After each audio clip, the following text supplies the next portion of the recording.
That you can prefer कि आपको कौन सा ब्रांच लेना है. अगर आप कमेंट कर रहे हो तो कमेंट करते हुए आप वीडियो लाइक करो और सब्सक्राइब भी करो, बिकॉज आई थिंक अगर जितने कमेंट्स आए हैं अगर उतने सब्सक्रिप्शन भी बढ़ जाते तो कितना अच्छा हो जाता है ना. So please do like, share and subscribe. Special like AI CSE, AI ECE, AI ML is most demanded branch. आपको to work from home तो से 9.5 तक आ जाए. Because if you want to do higher studies or masters from a सबसे important जो आपके core branches को फायदा है, डबल फायदा है. Okay, ताकि most of the students are willing to go for software developer की jobs की सिक्योरिटी ज्यादा रहती है. They will teach us everything. Samsung IT and इसी सेमेस्टर में तो उनमें से 2 theory and 3 numerical. This reference हमेशा computer science is not compulsory for all companies. That is just because of the recession. Second SD roles like data analyst, business analyst और ऐसी seats भी बढ़िया हैं. They are so much frustrated right now.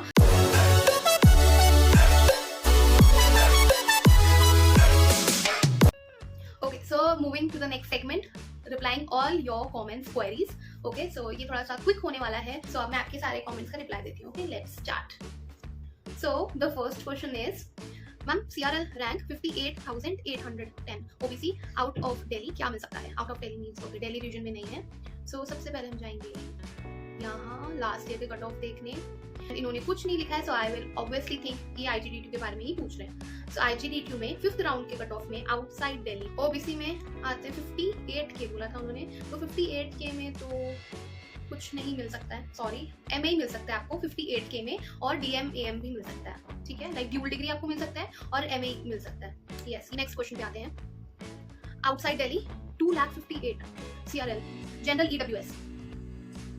Outside Delhi EWS 2 lakh तो impossible, that's not possible. मैं उसी time जब मैंने आपकी ये रैंक देखी तभी मैं समझ गई थी 2 lakh is way too much. आपको नहीं मिल सकता है IGDTU में, तो नहीं मिल सकता है. एंड IGDTU में आपको नहीं मिल रहा है तो आपको आई डोंट थिंक सो कि DTU में भी मिलेगा. सो TTU में भी नहीं मिलेगा एंड MSUT में भी नहीं मिलेगा.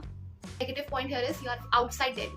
ओके, आउटसाइड दिल्ली वालों को बहुत स्ट्रगल करना पड़ेगा for JAC Delhi. Okay, because 85% seats जो है वो दिल्ली रीजन के स्टूडेंट्स को ही मिलता है, स्टेट कोटा. ओके, सो अगर आपको बहुत ज़्यादा इसलिए स्टडी करनी पड़ेगी then Delhi region students. So next is like ये लेवल से और स्टडी की लेवल से स्टडी करना चाहिए. बीसी से डिफेंस में छोड़ रहा है, ये वैसे मुझे सॉल्व के लिए लगाना है, एडिशन डिफेंस से ही लेना. ऐसा नहीं कि लेवल से होगा लेने और डिफेंस का ना ले अगर फिर जाओ इजी. सो मेरा रिप्लाई स्टेट है, आप प्लीज डिफेंस से ही लो. EWS से तो फिर भी मे बी आपका ना हो क्लियर, बट डिफेंस से आपको जरूर एडमिशन मिल जाएगा. ज्यादा चांस है आपको सीट्स ना मिले अगर आप EWS के द्वारा, because nowadays many people are doing this thing कि बहुत से स्टूडेंट्स ऐसे होते हैं. ओके, सबका अपना वे होता है, but what I have notice is कि आजकल EWS कैटेगरी के स्टूडेंट्स की जो रेंज है वो बहुत बढ़ गई है.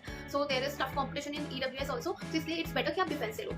स्कॉलरशिप आपको मिल जाएगी आफ्टर ज्वाइनिंग अगर आप गुड हो, if you are good in studies and you are trying your best, working hard on yourself. That's why. 54K में general female outside Delhi, can I get anything? General female outside Delhi sorry कुछ भी नहीं मिल सकता आपको. 54,000 is very good rank. ठीक है, अगर आप फ्रॉम दिल्ली होते, अगर see if you are from Delhi so आपको आराम से 54K में आपको CSE ब्रांच मिल जाती है. ठीक है, बट आप आउटसाइड दिल्ली हो, that is the negative thing, that is the minus point. PK में आउटसाइड दिल्ली जनरल हो कुछ नहीं मिल सकता, सॉरी, बिकॉज IGDTU में होना इज हो सकता है मे बी, बट DTU वगैरह की कट ऑफ ज़्यादा है, कम है, मतलब DTU वगैरह की कट ऑफ थोड़ी ज़्यादा कम है. क्योंकि अगर स्पॉट राउंड 1 में EWS की सीट्स फिल हो जाती है तो बाकी EWS बच्चों को जनरल तो कंसिडर किया जाएगा ना? नो, नहीं किया जाता है, क्योंकि EWS की कैटेगरी फिक्स रहती है. ठीक है, like if you are from EWS तो आपको EWS कैटेगरी से ही सीट्स मिल सकती हैं, आपका जनरल में नहीं चला जाएगा. नो, बिकॉज वो जनरल की सीट्स हैं फिक्स्ड, रिजर्व. जैसे रिजर्व सीट ST SC वालों के लिए रिजर्व्ड है सीट्स, OBC के लिए रिजर्व्ड है, वैसे ही EWS के लिए भी रिजर्व्ड है, तो जनरल के लिए भी तो रिजर्व्ड है. तो जनरल वालों की सीट्स EWS को थोड़ी ना मिल जाएगी. नो. नेक्स्ट इज 56K में OBC from Delhi plus defence, can I get CSE? Please reply. So हम आ जाते हैं inside in Delhi region. So you are from defence, so it means OBC CWD होगा आपका. ओके, बट आपका क्या है यहाँ पे देखो, रैंक्स लिखा हुआ है 66866. आई डोंट अंडरस्टैंड कि वो क्यों लिखा है, बट मे बी आपको समझ में आ रहा हो क्योंकि आपकी स्क्रीन पे दिख रहा होगा आपको. सो और आपने पूछा CS मिल जाएगा, तो अगर आप CWD कैटेगरी में हो सो आपको ऑफकोर्स आराम से मिल जाएगा. My rank is 2,97,000 Delhi OBC. NCL क्या होता है मुझे अभी तक ये पता ही नहीं चलेगा. NCL क्या होता है, जिसको पता है प्लीज NCL कमेंट कर दो. मैं पक्का अगर मुझे पता चलेगा what is NCL then I will definitely reply about that in my next video. But NCL को अगर हटा दें तो जो आपने क्वेश्चन पूछा है that can I get ECE in IGDTU W Delhi OBC. Okay, Delhi region OBC में 2 लाख हाँ, आपको ECE तो मिल जाएगा. Yes, you will get ECE. They also tell about the spot round. Should I wait for spot round? Yes, आप spot round के लिए wait कर सकते हो definitely. क्योंकि आप spot round अगर आपको ECE नहीं मिला है तो spot round में आपको मिल सकता है ECE. ठीक है, बट देख लो, I think you should freeze if spot round से पहले ही आपको ECE मिल जाता है, then you should freeze your seat. और I feel 50% of the things, 70% of the things are luck based. I feel upgradation is also very luck based. Like जरूरी नहीं है कि कोई अपनी सीट छोड़ दे कि आपका अपग्रेड हो जाए. सो अगर सीट किसी ने नहीं छोड़ी तो आपका अपग्रेडेशन कैसे होगा? आफ्टर स्पॉट राउंड अपग्रेडेशन तभी होता है, स्पॉट राउंड खत्म हो जाता है, but still you have applied for upgradation. तो अगर कोई सीट्स बच गई बाय चांस, 2-3 सीट्स बच गई, तो बाय और लक आपको अपग्रेडेशन हो सकता है. आपने जिसके लिए भी अप्लाई किया होगा कि if you got ECE and you have applied कि CSE में आपका अपग्रेडेशन हो जाना चाहिए, सो वो आप कर सकते हो. यू आस्क कि स्पॉट राउंड्स कैसे कंडक्ट किए जाते हैं. सो स्पॉट राउंड में जब सीट्स बच जाती हैं तो आपको कॉलेजेस में जाना होता है पर्टिकुलर. लाइक हर कॉलेज का पर्टिकुलर होता है. Like my previous video, you please go and watch my previous video. I have explain कि मैं अप्लाइड फॉर DTU, तो उसमें मेरे को कॉलेज जाना पड़ा था. DTU कॉलेज स्पेसिफिकली खुद गई थी मैं. और उसके लिए ऑल्सो स्पॉट राउंड में 10 के आपको फी देनी पड़ती है फॉर स्पॉट राउंड. अगर आपका एडमिशन हो जाता है तो वो 10 के आपकी फीस में से कट हो जाते हैं, बट आपका जब अगर नहीं होता है तो आपको वो 10 के कुछ टाइम बाद वापस आपके अकाउंट में मिल जाते हैं. ओके, तो स्पॉट राउंड में 10 के अराउंड आपको सबमिट करना पड़ता है फॉर स्पॉट राउंड. और उसके बाद आप के लिए कॉलेज में जाते हो. कॉलेज में जो सीट्स बच जाती है जिस भी ब्रांच की, तो जैसे सपोज CSE से स्टार्ट किया, ठीक है, तो जो सबसे कम जिसने भी फॉर्म भरा होगा स्पॉट राउंड में, तो जिसका सबसे कम रैंक होगा उसको रैंक वाइज कॉल आउट करेंगे कि CSE के लिए किसने प्रायोरिटी, CSE को किसने प्रायोरिटी दिया, उसकी अलग लिस्ट निकलेगी. ठीक है, जिसने फर्स्ट प्रायोरिटी मतलब CSE की होती है तो उनके लिए फर्स्ट बनेगा. ठीक है, लिस्ट बनेगी, तो उसमें जिसकी सबसे वो फिर उस टाइम ऑन द स्पॉट अगर आप प्रेजेंट हो, ऐसा भी तो हो सकता है जिसकी रैंक आपसे कम हो वो प्रेजेंट ही ना हो.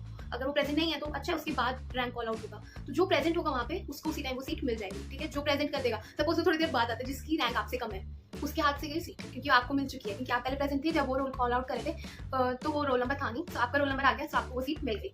सो दैट इज द थिंग कि वो अपने हिसाब से रोल नंबर्स जो भी एप्लीकेशन नंबर होता है वो कॉल आउट करते हैं, जैसे आपने फॉर्म भरा है जिसने भी. सो वही सबसे कम रैंक से शुरू करते हैं और उसके बाद वो सीट्स फुल हो जाती है. ऑन द स्पॉट होता है ये, इसलिए very careful, you should be very careful कि आप टाइम पे पहुंचो एंड ऑल दैट. पर स्पॉट राउंड तक का आप होप करो कि आपको स्पॉट राउंड तक ना पहुंचना पड़े, आपका स्पॉट राउंड से पहले ही हो जाए. ओके, और अगर आप स्पॉट राउंड करते हो तो प्लीज आप अपने माइंड में ये मत सोचना कि आपको मिल जाएगी सीट, क्योंकि बहुत बच्चे थे जब मैं DTU में गई थी, बहुत बच्चे थे, तो मुझे तो पता था कि मुझे लाइक फॉर जस्ट ट्रायल में गई थी स्पॉट राउंड के लिए कि let's see how it works and मुझे मिलता है कि नहीं लग चांस, बिकॉज मेरी रैंक बहुत ज़्यादा थी, मुझे लग नहीं रहा था कि मिल सकता है, तो वही नहीं मिला मुझे. ऑब्वियसली DTU नहीं मिला जब मैं DTU के लिए गई थी. सो या, तो मैंने अपने प्रीवियस ब्लॉग में बहुत अच्छे से एक्सप्लेन किया है स्पॉट राउंड का, मेरा एक्सपीरियंस, क्यों मैंने स्पॉट राउंड लिया, क्यों मतलब किस ईयर में किया, DTU में मैं क्यों गई थी स्पॉट राउंड के लिए, ये सब. तो आप पहले मेरा पहले वाला वीडियो देख लो, जल्दी से पूरा देखना और सब्सक्राइब कर दो, क्योंकि मुझे पता है आप कमेंट भी करोगे, लाइक करना भूल जाओगे, सब्सक्राइब करना भी भूल जाओगे, और फिर भी आपको सारे कमेंट्स, आपकी सारी क्वेरी के रिप्लाईज चाहिए होंगे, तो प्लीज कर देना. Okay, next. हाय दी, my CRL is 5,53K. SC caste outside Delhi. Okay, SC category 5 lakh. No, outside Delhi वालों के लिए 5 लाख नहीं है. If you are female candidate and अगर आपको IGDTU में नहीं मिल रहा है आउटसाइड दिल्ली होके भी, तो आपको DTU और NSUT में नहीं मिलेगा, बिकॉज वहाँ पे सिर्फ फीमेल कैंडिडेट्स नहीं है, मेल कैंडिडेट्स भी हैं. तो दैट इज द रीजन वहाँ पे ज़्यादा कॉम्पिटिशन हाई रहता है, क्योंकि और भी अच्छे रैंक्स होते हैं. दैट इज द रीजन वहाँ पे आप देखोगे DTU में और NSUT में मेल रेशियो ज़्यादा होगा as compare to girls ratio. ठीक है, सो रैंक जिसकी अच्छी होगी उसको वो सीट मिलेगी ना, तो इसीलिए. मेरी CRL 2,68K है एंड OBC दिल्ली रीजन में हूँ. मुझे आई नो ECE मिल जाएगी, बट मुझे पूछना था कि ECE AI एंड ECE में कौन सी ब्रांच बेटर है. सो बेटर का क्या बोलूँ मैं, ऑफ कोर्स AI ऐड हो जाएगा तो आपके फ्यूचर के लिए, लाइक अगर आप कंपनी स्विच करते हो, लाइक प्लेसमेंट तो आपका हो ही जाएगा, अगर आप ECE में हो या ECE में हो या ECE AI में हो, आपका प्लेसमेंट हो जाएगा 100%. But for future also AI रहेगा ना अगर आपका ब्रांच, तो आपको मे बी ज़्यादा प्रेफरेंस मिल सके, तो इसीलिए आप ECE AI ले लो. But I am telling you ECE AI is very hectic, very hectic. If you are very studious, good in studies, तो प्लीज आप ECE AI जरूर लेना. कि ECE और MAE ब्रांच में जो अब तक मुझे पता चला, बिकॉज MAE का मुझे नहीं पता था, but just to make the video about branches मैंने पर्सनली बहुत सारे स्टूडेंट से बात की, तब मुझे पता चला that oh my God, MAE is more difficult than ECE. Faculty बदली है थोड़ी सी, तो थोड़े स्ट्रिक्ट हो गए हैं. Teachers are good, helpful, very helpful. MAE के जो फैकल्टी है it's like too good. I have heard like they are very good and very helping. पूरा कंटिन्यू करते हैं. तो ECE AI और ECE में मेरे हिसाब से तो दोनों अच्छा है. मैंने तो ECE के भी, मैंने सॉफ्टवेयर के लिए भी पढ़ा था, सब बच्चे पढ़ते हैं. लाइक वो ECE कोर ब्रांच लेते हैं, but still they want to keep many options in their way, so इसलिए वो सॉफ्टवेयर के लिए भी कोर्सेज करते हैं. अपग्रेडेशन के बारे में मैं आपको बता दूं कि if you are lucky enough तभी आपका अपग्रेडेशन हो सकता है। मेरा जो बैच था वो था लॉकडाउन वाला बैच, ठीक है। सो लॉकडाउन के टाइम पे बहुत स्टूडेंट्स ने ड्रॉप कर दिया था। सो अगर इस बार भी बहुत स्टूडेंट्स ने ड्रॉप कर दिया अपग्रेडेशन, क्योंकि अपग्रेडेशन कब होता है, जब स्पॉट राउंड के बाद भी कुछ स्टूडेंट्स बैक ऑफ कर जाते हैं, तब जब कुछ सीट्स बच जाती हैं तो बाय लक आपको वो, अगर आपका रैंक ज़्यादा अच्छा था तो वो आपको अपग्रेड कर देते हैं। तो मेरे ईयर में तो बहुत बच्चे अपग्रेड हुए थे, लाइक MA से EC में बहुत बच्चे अपग्रेड हुए थे, लाइक ऑलमोस्ट 10 स्टूडेंट्स अपग्रेडेड, ठीक है। बट उसके बाद से मैंने सुना है कि बहुत ही कम अपग्रेडेशन शुरू हो गया, बिकॉज स्टूडेंट्स ऐसे लास्ट मोमेंट पे अपनी सीट्स नहीं छोड़ रहे, बिकॉज IGDTU ने ओवर द ईयर्स बहुत ही अच्छा किया as compare to other JAC colleges in general. Also I was asking for offline spot round that takes place at the campus if the seats aren't filled. आपको मैंने बता दिया, इसका रिप्लाई अभी आपने सुन लिया होगा, लास्ट मैंने जो रिप्लाई दिया उसी में आपका रिप्लाई है। अगर फिर भी आपको समझ में नहीं आया आप कमेंट कर लेना, ओके। और कमेंट करने से पहले ये जरूर सोच लेना कि आपने सब्सक्राइब किया कि नहीं, ये चेक कर लेना, ओके। और लाइक भी। Rank is 2,22,000 general category outside IGDTU। Spot round तक कुछ मिल सकता है, no not at all, because IGDTU की वैल्यू बहुत हाई हो चुकी है। इवन हाई तो हुई है, बट आउटसाइड दिल्ली को तो बिल्कुल कुछ भी नहीं मिलता है, नथिंग दे। और जनरल नो चांस कि कुछ मिल जाए, स्पॉट राउंड तक भी नहीं मिलेगा। अपना टाइम मत वेस्ट करो। Can you please tell me about placement in MAE in IGDTU? Should I choose MAE in IGDTU or ME and in NSUT? See, अगर आप मुझसे पूछोगे, if you are a girl, और मुझसे अगर आप पूछोगे कि आपको IGDTU लेना चाहिए या NSUT, then I will definitely say कि आपको IGDTU ही लेना चाहिए। रीजन EWS CRL 91,000, T2 में ये BT मिलेगा क्या? दिल्ली रीजन है, EWS में 91। ओके, सो 91 में आपको मिल जाएगा chemical engineering. Okay, chemical engineering मिल जाएगा आपको 94, मतलब आपका तो 91,000 है ना, तो आपको केमिकल इंजीनियरिंग मिल जाएगी, केमिकल इंजीनियरिंग, सिविल इंजीनियरिंग भी मिल जाएगी, प्रोडक्शन एंड इंडस्ट्रियल इंजीनियरिंग भी मिल जाएगी, इन्वायरमेंटल इंजीनियरिंग भी मिल जाएगी, एंड BTS बायोटेक्नोलॉजी भी मिल जाएगी। Yes, you will get it. But ये लास्ट ईयर का कट ऑफ है, इस साल 10 के ऊपर नीचे हो सकता है, बट आपका 91K है, तो आई एम 100% श्योर कि 5th राउंड तक तो आपको मिल ही जाएगा बायोटेक्नोलॉजी DTU में। हॉस्टल कैसा है IGDTU में? सो हॉस्टल तो मैंने अंदर से वीडियो नहीं बनाई, because I am not a hosteller, I am day scholar. So मैंने अंदर से वीडियो नहीं बनाई, बट मैं अंदर से भी आपको टूर देने वाली थी। बट अभी क्या है कि अभी चल रहा है समर ब्रेक्स, ओके। तो कॉलेज में कोई नहीं है, हॉस्टल में कोई नहीं है, सो मैं आपको कुछ भी नहीं दिखा सकती, but hostel is pretty fine. I have done dummy schooling from Delhi, but I am from outside Delhi. Can I get hostel in IGDTU?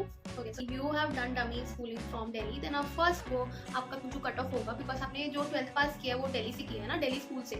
So that is the reason कि आपको दिल्ली रीजन का ही कंसिडर किया जाएगा। और हॉस्टल के लिए तो आपको फॉर्म भरना पड़ेगा, वो आपको एड्रेस देना पड़ेगा। अगर आपका 35 किलोमीटर से थोड़ा दूर है, रेंज में से बाहर है, अगर आपका घर या आप जहाँ रहते हो, तभी आपको हॉस्टल मिलेगा, अदरवाइज नहीं मिलेगा। पहुँच सकते हो तो आपको आई डोंट थिंक सो कि आपको हॉस्टल लेना चाहिए, because hostel life is not उतना अच्छा वहाँ पे, क्योंकि आसपास कुछ भी नहीं है, आप रात को बाहर नहीं निकल सकते हो, इट्स नॉट सेफ, बिकॉज वो ओल्ड दिल्ली है।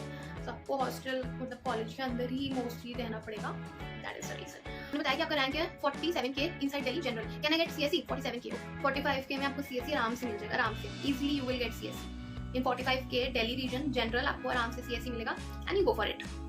Please tell me about girls college pros and cons. इसके लिए मैं अलग वीडियो बनाऊंगी, ठीक है, नई वीडियो बनाऊंगी, वो आप अलग से देख लेना, okay. This topic is very मसालेदार, स्पाइसी, कंट्रोवर्शियल एक्चुअली। सो इसके बारे में हम किसी और वीडियो में आराम से बात करेंगे, बिकॉज आई नो ये वीडियो बहुत लंबी हो चुकी है। इसका सीरीज में तो कुछ समझ नहीं आने के 4.9 lakh female UP has university entrance of IGDTU special for, मैं पहले बोल दे रही हूं, I don't think 4.9 lakh EWS, चाहे वो कुछ आउटसाइड दिल्ली है तो नहीं हो सकता है, आउटसाइड दिल्ली नहीं हो सकता है भाई। 48K NSUT और DTU branch, OBC other state. 84 में नहीं मिलेगा आपको NSUT, और DTU तो भूल ही जाओ, अगर आपको NSUT में नहीं मिल रहा है आपको DTU में भी नहीं मिलेगा। 4,76,000 and OBC Delhi quota any branch, okay. Delhi region OBC में 4 लाख में यस आपको ये मिल सकता है, 4 लाख में आपको मिल सकता है DMAM, यानी कि ड्यूल डिग्री आपको मिल सकती है। Health class 92.7% and rank is 1,20,000 this year. Is any chance of getting CSE, AIML, IT or CSE general from Delhi? From Delhi region general 1,20,000. Sorry, 1,20,000 में तो आपको कुछ भी नहीं मिलेगा। No, 1 lakh CRL rank, 32K OBC rank. Okay. Can I get seat in IGDTU outside Delhi? Outside Delhi हो, और आपका पहली बात तो मैं आप सबको बताना चाहती हूँ कि आपकी CRL रैंक पे ही आपको, चाहे आप OBC कैटेगरी में आते हो, SC कैटेगरी में आते हो या EWS कैटेगरी में आते हो, पर आपकी CRL रैंक के थ्रू ही आप कट ऑफ आपका पता चलेगा। जैसे आपकी BC and outside Delhi 1 lakh, sorry 1 lakh में OBC में किसी को कुछ नहीं मिलेगा आउटसाइड दिल्ली में। फिर आता है दीदी my rank is 1,10,000 general EWS Delhi home region, कौन सी ब्रांच मिलेगी मुझे, प्लीज हेल्प। और पहले तो आपको ECE मिल जाएगा, ECE भी मिल जाएगा, तो कोई भी यहाँ पे, बट आपको IT नहीं मिलेगा, IT नहीं मिलेगा आपको, क्योंकि 1,10,000 है, तो आपको IT नहीं मिलेगा। आपको AIML मिल सकता है और MAE वगैरह तो मिल ही जाएगा फिर आपको। बट मैं आपको एक बात बताने वाली हूँ, आप जो मुझसे बार बार ये चीज़ पूछते हो कमेंट सेक्शन में कि आपकी इतनी रैंक है और आप ये कैटेगरी से हो, सो मैंने डिस्क्रिप्शन में IGDTU DTU का last round which is cut off round उसकी लिंक दे रखी है, तो आप खुद जाके चेक कर लो कि आपका हो सकता है कि नहीं, ठीक है। और आप ये समझ लो, अगर आपको फिर भी डाउट है कि इस साल हुआ कि नहीं, तो आप ये समझ लो कि 5 to 10K का डिफरेंस हो सकता है इस बार, कि रैंक कम हो या ज़्यादा हो किसी ब्रांच में। तो आप देख लेना 5 और 10K के ऊपर नीचे हो सकता है। सो ओके, मैंने आपको बता दिया कि इजीली आप कैसे चेक कर सकते हो। डिस्क्रिप्शन में अभी भी अगर आपको मेरे बात पे थोड़ा सा डाउट हो भी, तभी आप डिस्क्रिप्शन में खुद जाके चेक कर सकते हो। ओके, डाउन आई नो इसका मैंने पार्ट 2 बनाया है, पर आई होप आपने लास्ट तक अभी तक देखा हो, तो please like share and subscribe and I will see you in the next vlog. Till then जो भी आपके डाउट्स है प्लीज कमेंट कर देना। ओके, बहुत लंबी वीडियो हो गई है।